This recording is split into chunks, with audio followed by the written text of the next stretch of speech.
Hello বন্ধুরা, আজকে আমি আবারও আরেকটি টিপস নিয়ে আসলাম। তো বন্ধুরা, আজকে আমরা দেখব যে দেখুন এখানে ফটোশপের সিসি 2014 আমি এখানে দেখাচ্ছি। তো বন্ধুরা, ফটোশপের যে কোনো ভার্সনেই আপনাদের এ ধরনের ছবি আপনাদের কাছে ওপেন নাও হতে পারে। তো বন্ধুরা দেখুন এটা কি কারণে, এটা কিন্তু একটি পিকচার। তো এটা আমি যদি আপনাদেরকে প্রিভিউ করে দেখাই, দেখুন এটা কিন্তু একটা ছবি, অর্থাৎ ফটো বা পিকচার, কিন্তু এর ফরম্যাটটা আলাদা হওয়ার কারণে আমাদের যে ফটোশপ আছে সেখানে সাপোর্ট নিচ্ছে না। তো বন্ধু দেখুন এখানে কি দেখাচ্ছে, could not complete your request because it is not the right kind of the document, মানে আপনার ডকুমেন্টটা এখানে সাপোর্টেড নয়। তো আপনাকে এটাকে সাপোর্ট করাতে গেলে কি করতে হবে সেই জিনিসটা আজকে আমি আপনাদেরকে ডিটেলস ভালোভাবে দেখাবো। তো বন্ধুরা চলুন, প্রথমে আমাদেরকে এই ফটোশপ সফটওয়্যারটি ক্লোজ করতে হবে। তো আমি একটি ওয়েবসাইট থেকে একটি প্লাগইনস ডাউনলোড করব। সেই প্লাগইনসটার কারণেই আমাদের এই সমস্যাটা হচ্ছে। তো আমি দেখুন এখানে আমি লিঙ্কে এটা কপি করে নিচ্ছি এবং আমি একটি ব্রাউজারে এই জিনিসটা সার্চ করতেছি। তো বন্ধুরা, আমি আমার ভিডিও ডেসক্রিপশন নিচে এই লিঙ্কটি দিয়ে দেব, আপনারা ওখান থেকে ডাউনলোড করে নিতে পারেন। তো দেখুন এখানে এটা হচ্ছে, দেখুন WebP, এটা একটি প্লাগইনস বলা হয় ফটোশপের। তো এই প্লাগইনসটার কারণেই আমাদের ফটোশপের এই সাইটগুলা, মানে এই ছবিগুলা ওপেন হচ্ছে না। দেখুন এটা হচ্ছে WebP প্লাগইনসের কারণেই এই সমস্যাটা হচ্ছে। তো বন্ধুরা, আপনারা এটা ডাউনলোড করার জন্য দেখুন এখানে ডাউনলোড বাটন আছে, জাস্ট আপনি এখানে ডাউনলোড করে নেবেন। তো দেখুন বন্ধুরা, এখানে আমার ডাউনলোড হয়ে গেছে। তো আমি এখান থেকে জাস্ট এটাকে আমি আমার কপি করে নিয়ে আমি ডেস্কটপে নিয়ে আসলাম।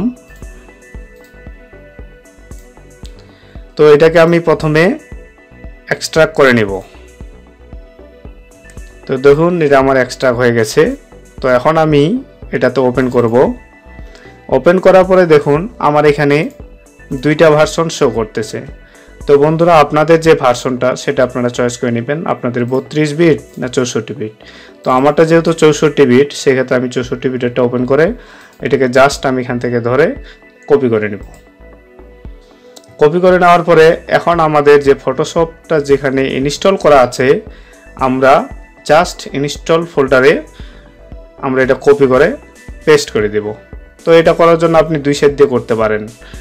এক হচ্ছে আপনার যে ফটোশপ আছে সেখান থেকে আপনি এখানে রাইট বাটন ক্লিক করে এখান থেকে আপনি দেখুন মোর অপশন থেকে ওপেন ফাইল লোকেশন, আপনি এখান থেকে ক্লিক করে সরাসরি যে আপনার ফটোশপটা ওপেন করা আছে সেখানে আপনি চলে যেতে পারবেন।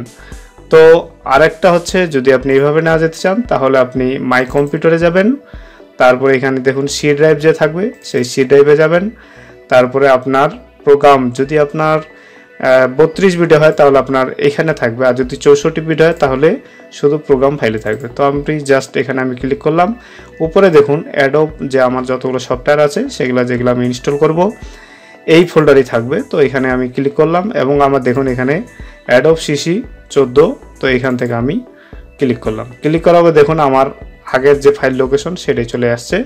তো এখন আমি এখানে দেখুন এখানে প্লাগইনস নামে একটা ফোল্ডার আছে, জাস্ট এখানে ক্লিক করে আমি এখানে পেস্ট করে দেব।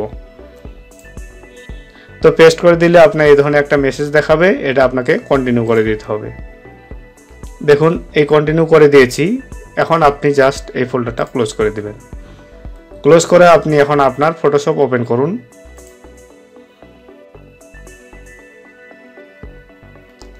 আপনার ফটোশপ যখন ওপেন হয়ে যাবে আপনি এখন সেই ছবিটাকে আবারও ওপেন করার চেষ্টা করুন। ওপেন, আমি এখানে দেখুন এই ছবিটি আমি ওপেন করতে ধরছিলাম, ওপেন হয়নি, তো জাস্ট আমি এখন ক্লিক করলাম। তো বন্ধুরা দেখুন আমার এই প্লাগইনসটার জন্য আমার এই ছবিটা ওপেন হয় নাই। সেই ক্ষেত্রে এই সমস্যাটা আপনার খুব অল্প সময়ের মধ্যে সমাধান করে দেখিয়ে দিলাম। আশা করি সবাই বুঝতে পারছেন। যদি বুঝতে সমস্যা হয় তো আমাকে অবশ্যই ভিডিওর নিচে কমেন্ট করে জানাবেন। আরও নতুন নতুন টিপস পেতে আমার চ্যানেলটি সাবস্ক্রাইব করে আমার সাথে থাকবেন। ধন্যবাদ, দেখা হবে পরবর্তী ভিডিওতে।